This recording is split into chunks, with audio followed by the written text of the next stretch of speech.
Shalom, selamat pagi. Kita berjumpa kembali dalam Renungan Toraja Jemaat Tangerang, edisi Jumat 1 Mei tahun 2026.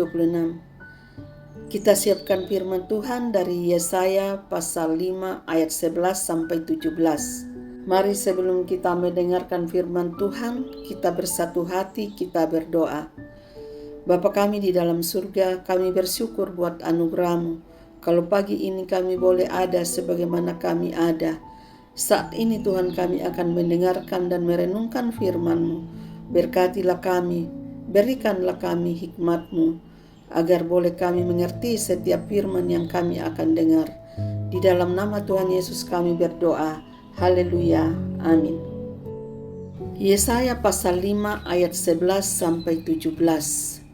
Celakalah mereka yang bangun pagi-pagi dan terus mencari minuman keras dan duduk-duduk sampai malam hari, sedang badannya dihangatkan anggur, kecapi dan gambus, rebana dan suling, serta anggur terdapat dalam perjamuan-perjamuan mereka, tetapi perbuatan Tuhan tidak dipandangnya dan pekerjaan Tuhan tidak dilihatnya. Sebab itu umatku harus pergi ke dalam pembuangan, oleh sebab mereka tidak mengerti apa-apa. Orang-orang yang mulia akan mati kelaparan, dan kalayak ramai akan menderita kehausan. Sebab itu dunia orang mati akan membuka kerongkongannya lapang-lapang, dan akan mengangakan mulutnya lebar-lebar dengan tiada terhingga, sehingga lenyap ke dalamnya segala kesemarakan dan keramaian Yerusalem, segala kegaduhannya dan orang-orang yang bersukaria di kota itu. Maka manusia akan ditundukkan dan orang-orang yang direndahkan, ya orang-orang yang sombong akan direndahkan. Tetapi Tuhan semesta alam akan ternyata maha tinggi dalam keadilannya, dan Allah yang maha kudus akan menyatakan kekudusannya dalam kebenarannya. Maka domba-domba akan makan rumput di situ, seperti di padangnya sendiri, dan kambing-kambing akan mencari makan dalam reruntuhan gedung-gedung orang kaya. Amin. Tanggung jawab umat Tuhan. Pemanggilan Abraham atau Kejadian 12 menjadi awal pemilihan bangsa Israel sebagai umat pilihan Tuhan. Tujuan dari pemilihan bangsa ini sangat jelas, yakni menjadi alat pemulihan Tuhan bagi dunia ini. Namun tidak jarang bangsa Israel sebagai bangsa terpilih justru bertindak menambah rusaknya moralitas kehidupan. Hal inilah yang disoroti oleh Tuhan melalui Nabi Yesaya dalam pembacaan hari ini. Bangsa Israel sebagai umat Tuhan yang seharusnya menjadi panutan bagi bangsa-bangsa lain yang tidak mengenal Tuhan, justru memperlihatkan perilaku hidup yang sangat jauh dari kehendak Tuhan. Hari-harinya dimulai dengan kemabukan dan diakhiri dengan pesta pora yang sama sekali tidak sesuai dengan kehendak Tuhan. Mereka menciptakan kebahagiaan tanpa Tuhan, kebahagiaan yang merintis jalan menuju dunia orang mati atau kebinasaan. Sungguh sesuatu yang mengerikan. Bukankah bangsa panutan ini sementara menikmati sukacita di jalan kebinasaan?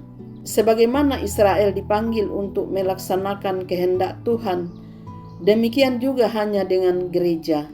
Gereja diharapkan menjadi panutan di dalam dunia yang terus didorong oleh keinginan-keinginan yang sudah jelas membawa kepada kebinasaan. Apakah gereja dapat bertahan? Seharusnya gereja dapat bertahan, karena gereja adalah milik Kristus.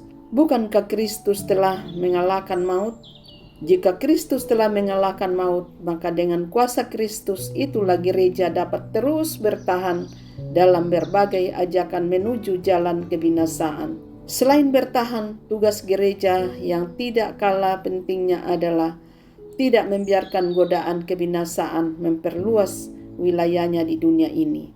Gereja bertanggung jawab untuk membawa orang keluar dari kebinasaan. Amin.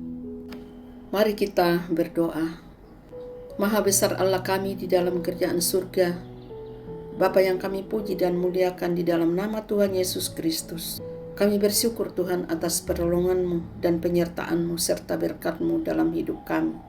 Terima kasih atas firman-Mu hari ini mengajarkan kami untuk tidak seperti bangsa Israel, sebagai umat Tuhan yang seharusnya menjadi panutan bagi bangsa-bangsa lain yang tidak mengenal Tuhan, tetapi memperlihatkan perilaku hidup yang sangat jauh dari kehendak Tuhan. Tuhan berkati kami agar kami mampu menyeimbangkan hidup, tidak terjerat oleh kesenangan duniawi, dan senantiasa berfokus pada kerjaan Tuhan dengan menghasilkan buah yang baik dalam kehidupan kami sehari-hari. Terima kasih atas segala kebaikan-Mu kepada kami yang begitu sempurna. Bimbing kami agar kami dapat melihat segala yang terjadi dalam hidup kami sebagai anugerah yang patut kami syukuri. Dalam setiap masalah ada jalan keluar yang telah Engkau sediakan bagi kami. Setiap kami mengalami kelemahan tubuh, ada bilur-bilur-Mu yang sanggup menyembuhkan kami. Tuhan, cukupkanlah diri kami dengan apa yang telah Engkau berikan bagi kami dan peliharalah kami dalam hidup takut akan Tuhan. Berkati juga keluarga saudara-saudara dan baik dengan berkat materi maupun kesehatan. Berkatilah apa saja yang kami kerjakan hari ini, apa saja yang menjadi bagian kami sesuai rencana hidup yang telah Engkau susun. Jagalah dan lindungilah kami. Jagalah dan lindungilah kapan dan kemana kaki kami akan melangkah, serta dimanapun kami berada. Kami serahkan hidup kami pada hari ini, dari pagi hingga larut malam nanti, ke dalam penyertaan kasih-Mu. Terima kasih Bapa, inilah doa serta ucapan syukur kami di pagi hari ini. Terpujilah Engkau Bapa yang baik. Dalam nama Tuhan Yesus Kristus kami berdoa. Haleluya. Amin. Demikianlah rehat pada hari ini. Tuhan Yesus memberkati.